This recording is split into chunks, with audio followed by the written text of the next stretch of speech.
جب آپ علیہ السلام کو یہ سچے خواب آنا شروع ہوئے، اس کے بعد آپ علیہ السلام کی عادات مبارکہ میں ایک یہ بھی شامل ہوا کہ آپ علیہ السلام خلوت کو پسند کرنے لگے، یعنی علادگی کو، علادہ جگہ پر بیٹھنے کو، علادہ جگہ سوچ و فکر کو، سوچ و بچار کو، اللہ کی کبریائی کو، اللہ تعالیٰ کے بارے میں، اللہ کی ذات کے بارے میں سوچ و فکر، اس کو اللہ کے نبی صلی اللہ علیہ وسلم محبوب کرنے لگے۔ اور پھر آپ علیہ السلام مکہ مکرمہ میں جبل نور ہے، اور جبل نور میں ایک غار ہے، غار حرا، اس غار میں آپ علیہ السلام تشریف لے جایا کرتے ہیں۔ اہل علم میں اس کے بارے میں لکھا ہے کہ یہ غار اگر اس کا حجم دیکھا جائے اس غار کا، تو یہ 4 گز لمبی اور 2 گز چوڑی یہ غار ہے، یعنی اتنی مقدار ہے اس کی کہ ایک آدمی آرام سے اس میں لیٹ سکتا ہے۔ اور اس وقت اگر دیکھا جائے تو مکہ مکرمہ میں اور بھی بہت پہاڑ ہیں۔ آج کل کے اعتبار سے تو آبادی بہت بڑھ گئی ہے، آج کل کے اعتبار سے جو پہاڑ ہے جبل نور، یہ اس وقت کے اعتبار سے مفسرین نے لکھا ہے کہ 3 میل کے فاصلے پر تھا، اور آج کل کے اعتبار سے تو شہر کے بالکل قریب آ گیا ہے کیونکہ آبادی بہت بڑھ گئی ہے۔ تو اس لیے اگر اس وقت کے اعتبار سے دیکھا جائے تو مکہ مکرمہ یہ گویا کہ ایک درمیان میں جگہ تھی، اور ارد گرد بہت سے پہاڑ تھے۔ باقی پہاڑوں کی بنسبت آپ علیہ السلام نے اسی پہاڑ کو کیوں چنا، جبل نور کو؟ اور پھر اس میں جو غار تھی، اس کے علاوہ باقی پہاڑوں میں بھی تو اس طرح کی جگہ مل سکتی تھی۔ تو اس میں حضرات اہل علم یہ لکھتے ہیں کہ اس میں اگر دیکھا جائے تو جو جبل نور میں غار حرا تھی، غار حرا اس وقت اگر انسان اس غار حرا میں انسان سمت قبلہ بیٹھے تو بیت اللہ بالکل سامنے نظر آتا تھا۔ تو گویا کہ آپ علیہ السلام اس نہج پر گئے کہ بیت اللہ بالکل نظر کے سامنے ہو، اور عبادت میں آپ علیہ السلام اس غار میں مگن رہتے۔ اور روایات میں ملتا ہے کہ آپ علیہ السلام کہیں دن کہیں راتیں اس غار میں گزارا کرتے تھے۔ اور بعض روایات میں یہ ملتا ہے کہ رمضان المبارک کا پورا مہینہ اللہ کے نبی صلی اللہ علیہ وسلم اس غار میں گزارا ہے۔ اور آپ علیہ السلام کی عادت مبارکہ یہ ہوتی، گھر سے کچھ کھانے کی چیز، ستو اور پانی وغیرہ یہ لے جاتے، اور جب تک یہ توشہ آپ علیہ السلام کے پاس رہتا تو آپ علیہ السلام کی عبادت میں مصروف رہتے، اور جب یہ توشہ ختم ہوتا تو آپ علیہ السلام دوبارہ گھر تشریف لاتے اپنی اہلیہ کے پاس، اور وہاں کچھ دن رہتے، پھر کچھ دن ٹھہرنے کے بعد پھر دوبارہ آپ علیہ السلام اس غار میں چلے جاتے۔ تو لگ بھگ 6 ماہ کے قریب ترتیب آپ علیہ السلام کی رہی، 6 ماہ تک۔ اور پھر 6 ماہ کے بعد اللہ رب العزت نے جب وہ وقت آن پڑا جس وقت آپ اللہ رب العزت نے اپنا آخری کلام اپنے آخری نبی صلی اللہ علیہ وسلم کے سینہ اقدس پر اتارنا چاہا،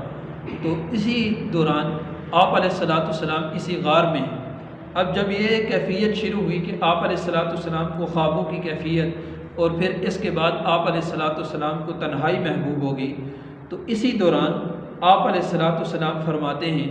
مسلم شریف میں بھی یہ روایت ہے اور ترمذی شریف میں بھی یہ روایت ہے، آپ علیہ السلام فرماتے ہیں کہ میں ان پتھروں کو بھی جانتا ہوں، ان درختوں کو جانتا ہوں مکہ مکرمہ کے،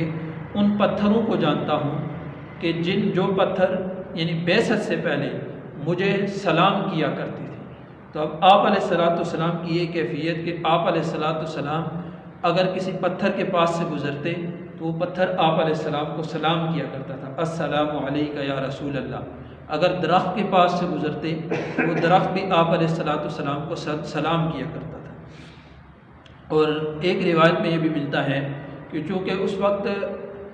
قضائے حاجت کے لیے بستی سے دور لوگ جایا کرتے تھے، اس وقت کا آج کل کا نظام تو نہیں تھا، تو آپ علیہ السلام اگر قضائے حاجت کے لیے کہیں دور جاتے، بستی سے اوجل مکانوں سے اوجل لوگوں سے اوجل ہو جاتے، تو جتنا آپ علیہ السلام جاتے تھے تو یہ درخت اور پتھر آپ علیہ السلام کو سلام کیا کرتے تھے، السلام علیکہ یا رسول اللہ، یہ آپ علیہ السلام کو سلام کرتے ہیں۔ اب جب آپ علیہ السلام 6 مہینے تک یہ سلسلہ جاری رہا، پھر آپ علیہ السلام اسی دوران ایک دفعہ غار حرا میں ہی، جبل نور میں غار حرا میں آپ علیہ السلام عبادت میں اپنی گوشہ نشینی میں مگن تھے، اللہ رب العزت کی کبریائی وحدت کو بیان کرنے میں اس کی سوچوں میں تھے کہ اچانک اللہ رب العزت کی طرف سے فرشتہ آیا، حضرت جبرائیل علیہ السلام۔ حضرت جبرائیل علیہ السلام حاضر خدمت ہوئے۔ بخاری شریف کی روایت ہے کہ حضرت جبرائیل علیہ السلام نے آپ علیہ السلام سے عرض کیا کہ اقرا، آپ پڑھیے۔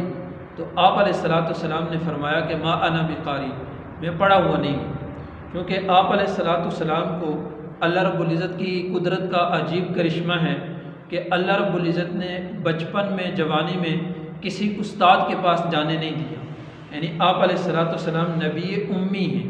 امی اسے کہتے ہیں کہ جو کسی ادارے میں کسی استاد کے پاس رہ کر جس نے لکھنا پڑھنا نہ سیکھا، تو آپ علیہ السلام نے لکھنا پڑھنا نہیں سیکھا۔ اب بچپن میں اللہ رب العزت نے ان چیزوں سے محفوظ رکھا، یہ اس لیے کہ اہل علم حضرات لکھتے ہیں کہ بعد میں چل کر مشرکین اور کافروں میں سے کسی کو یہ نوبت نہ آئے، یہ کہنے کی، یہ انگلی اٹھانے کی نوبت نہ آئے کہ یہ پڑھنے لکھنے والے ہیں، ایک مدد اور امداد سے قرآن پاک لکھ لیا ہے اور یہ ہمیں بتاتے ہیں۔ تو اس لیے اللہ رب العزت نے پہلے ہی سے آپ علیہ السلام کو امی یہ رکھا کہ کسی کے پاس پڑھنے کی نوبت نہیں۔ تو اب آپ علیہ السلام نے حضرت جبرائیل علیہ السلام کے جواب میں فرمایا کہ ما انا بقاری، میں پڑھنے والا، میں پڑھ نہیں سکتا۔ دوسری مرتبہ حضرت جبرائیل علیہ السلام نے یہی عرض کی، آپ علیہ السلام نے پھر یہی فرمایا۔ تیسری مرتبہ پھر یہی عرض کی، آپ علیہ السلام نے پھر یہی فرمایا۔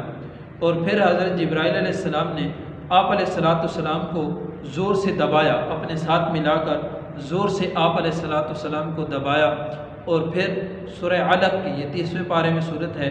اس کی پہلی 5 آیات حضرت جبرائیل علیہ السلام نے آپ علیہ السلام کے سینہ اطہر پر اتاری۔ اقرأ بسم ربک الذی خلق، خلق الانسان من علق، اقرأ وربک الاکرم الذی علم بالقلم، علم الانسان ما لم یعلم۔ اب ان آیات کا اتارنا تھا کہ اس کے بعد آپ علیہ السلام نے ان آیات کو حضرت جبرائیل علیہ السلام کے پڑھنے کے بعد پڑھا۔ اب دیکھیں اللہ رب العزت کی عجیب قدرت کا کرشمہ ہے اور آپ علیہ السلام کا عجیب معجزہ ہے کہ آج سے پہلے لکھنا پڑھنا بالکل نہیں جانتے، لیکن اللہ رب العزت نے جب پہلی وحی بھیجی، جب فرشتے نے پڑھا، تو پھر اس کے بعد آپ علیہ السلام نے بھی اپنے زبان اقدس سے اس قرآن کریم کی تلاوت کی، ان آیات کی تلاوت کی۔ اس میں ایک نقطہ یہ بھی آتا ہے کہ انسان کو